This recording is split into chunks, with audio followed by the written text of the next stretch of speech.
Gwe, Ninda Lewisin Cheryl Page Giu, Wadabexi Sipinakity, Jalasi Jabukdo Mi'kma'ki.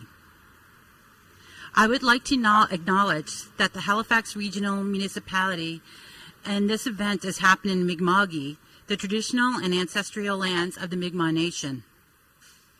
The statement that I just read is a land acknowledgement, and I'm going to take a few minutes to give you a deeper understanding of what this is and why we do this protocol.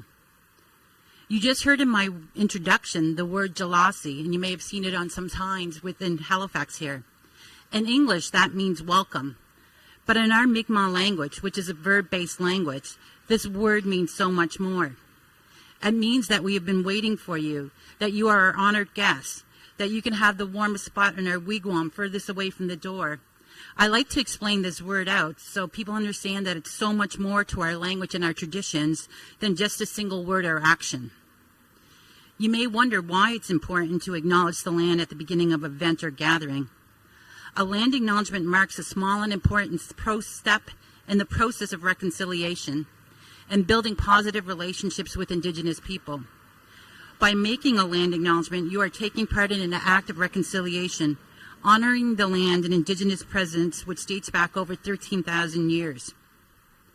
Indigenous people have a very strong inherent kinship and belief to the land and territory, with most of our creation stories telling us of originating from the land, our collective first mother. Our way of life is intrinsically intertwined with the natural world. Everything we need to survive is provided for us from the land, and we've been able to maintain our way of life for thousands of years by working to preserve balance with what we take and how we nurture and care for this, for continued prosperity. We learn to live and show respect to the land so that we can thrive and be there to take care of it for future generations. And this, in Mi'kma'ki, we call this concept Nimudalink. This is a tradition that has dated back centuries for our Indigenous people, but for many non-Indigenous Canadians, officially recognizing a territory or land is a fairly new concept. Historically, a land acknowledgement is a traditional practice we shared amongst Indigenous groups to recognize the land and territory that we are visiting. As Indigenous people, we had extensive trading practices with surrounding communities, so it was greatly important to acknowledge our gratitude for visiting another group's territory, and as well, it takes time for us to share with them where we came from. Today, in modern context, we do a similar practice when we enter a community. Any First Nations community you enter, the first thing they're going to ask you is where you're from and whose daughter you are, or whose son you are. This lets them know who your clan is and who your family is. What you see today in the city now is concrete buildings and roads here in Halifax. But these places are so much more to the Indigenous community. They are where we lived, prayed, and used for our traditional practices and ceremonies. I think it's important that when we acknowledge Jabukdo, that we acknowledge the shared history that we have in this place. We refer to this territory called Mi'kma'ki, but it covers off more than Nova Scotia. It's New Brunswick, PEI, Newfoundland, parts of Quebec, and in Maine. And in this territory, we have 8 districts, which is similar to municipalities, with Halifax being in the Sipekne'katik district. A little under half of our registered population of Mi'kmaq people actually live in the Halifax urban area. So I'd like to just give kind of some guidance for anybody who's going to be incorporating a land acknowledgement into your activities or your event. Make sure that it reflects your shared history, that you take time to understand the Indigenous community, that it just doesn't become words, that it actually becomes action, and that there's opportunities for us to work more collaboratively together. And I always like to say this is a great opportunity with Access Awareness Week to acknowledge that we are working together collaboratively on acknowledging in November the first Indigenous Awareness Month. So with that, Walalio, and thank you.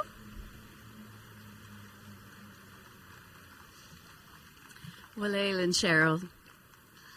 Good morning. My name is Deputy Mayor Pam Lovelace. I am, and we have Councillor Daigle Gammon. Come on up here, Councillor. Really happy to see all of you this morning. Mayor Mike Savage is so sorry he can't be here today. He is in Newfoundland celebrating with his son and his family. He's just graduated from university and then on his way to Regina, Saskatchewan for the Federation Municipalities Conference, or else he would definitely be here. So I'm here in his stead to read a proclamation this morning, and then I will ask you to come up, whoever would like to be in the picture. I'd also like to thank our interpreter this morning for being here with us today, and thank you to our photography crew, and they're video streaming this. I will now read the proclamation for Access Awareness Week. Whereas the week of May 29th to June 4th, 2022 is recognized as Access Awareness Week, and Access Awareness Week aims to celebrate achievements made both by and for persons with disabilities in the areas of accessibility, transportation, housing, employment, recreation, education, and communication. And this is the 35th year that this public awareness initiative has taken place here in Halifax. And Access Awareness Week promotes the inclusion of all Haligonians with disabilities as full citizens within our communities. And through public awareness, community partnerships, and education, this campaign aims to foster an environment of equal participation for persons with disabilities in Halifax. And therefore, be it resolved that I, Deputy Mayor Pam Lovelace, on behalf of Mayor Mike Savage and Halifax Regional Council, do hereby proclaim May 29th to June 4th, 2022 as Access Awareness Week in Halifax Regional Municipality.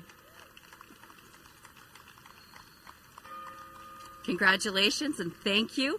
Let's come up and get a photo. Boyd is going to hold, there we go, so we can capture a photo. We have a photographer here. Excellent. So I'll just ask those of you that would like to be in the photo to please come up.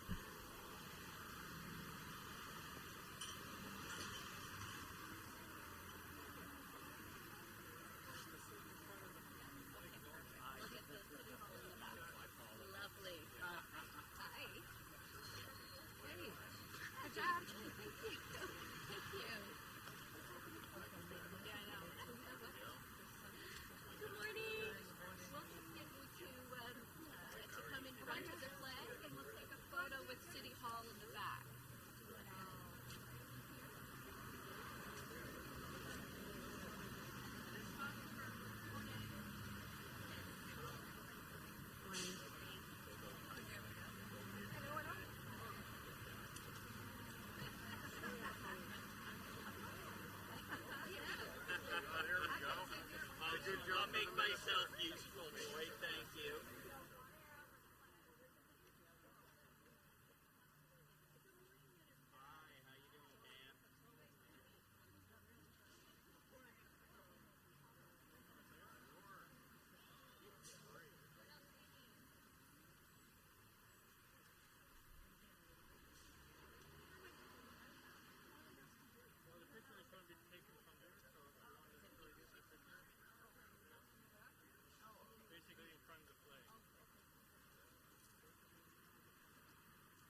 Well, thank you so much for that. Now that we've finished our photo, I would like to introduce Minister Brad Johns. He is bringing greetings from the province of Nova Scotia.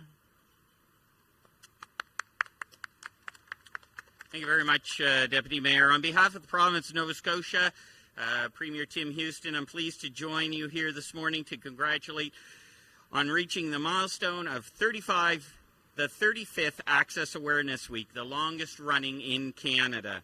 Of course, I'd like to take a minute to recognize not only Deputy Mayor Loveless, as well as my colleagues at the House, MLA LaChance and Hanson, who are with us, and I believe Councillor Daigle-Gammon as well. I'm honored to be here as the Minister responsible for Nova Scotia Accessibility Act and the Accessibility Directorate. This annual celebration highlights that everyone is responsible for creating an accessible public service and an exclusive province. These conversations are important, and the province recently launched a public awareness campaign for Nova Scotians to continue this discussion. We want to broaden the understanding of accessibility and build a province where access includes everyone in everyday life. I'm proud to highlight this year's theme, Reflection and Renewal, 35 Years of Access Awareness, the Promise of Progress. I'd like to thank the Coalition of Community Organizations and leadership of the Nova Scotia League of Nova Scotia League for Equitable Opportunities for this year's Access Awareness events and awards. Community is at the heart of this work. The province is pleased to be a partner and a leader in accessibility as we continue working and achieving an accessible province by 2030. When persons with disability have access to communities where they live, work, and play, it enhances the quality of life for everybody in Nova Scotia. Thank you.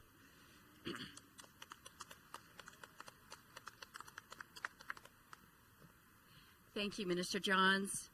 I would now like to call upon those who are coming up to raise the flag to launch Access Awareness Week. Boyd needs some help, so come on up. There we go. There we go.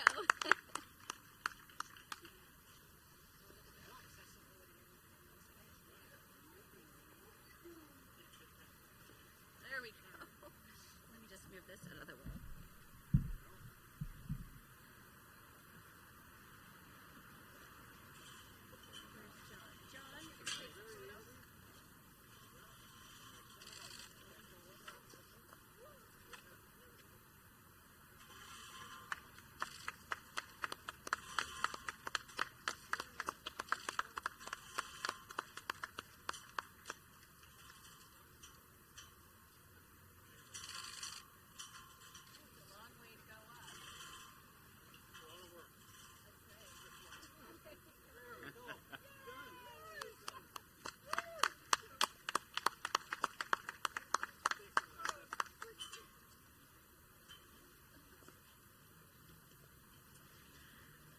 Thank you so much. I understand we may have another speaker from the Directorate this morning. No? We don't know? Okay. Well, then that concludes our event here this morning. I just wanted to thank you so much for being here. And I hope that you enjoy the rest of the day and certainly the rest of the week. Thank you all. Have a good day.